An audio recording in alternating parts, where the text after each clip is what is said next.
এই ভিডিওতে আমি কুইজ প্রতিযোগিতা রেখেছি। বিজয়ীদের মধ্যে 3 জনকে দেওয়া হবে আকর্ষণীয় পুরস্কার।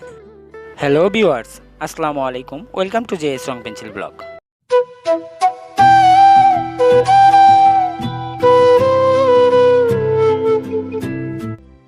আমি গ্রামের ছেলে, গ্রামের অনেক ভিডিও আপনাদের সাথে শেয়ার করি।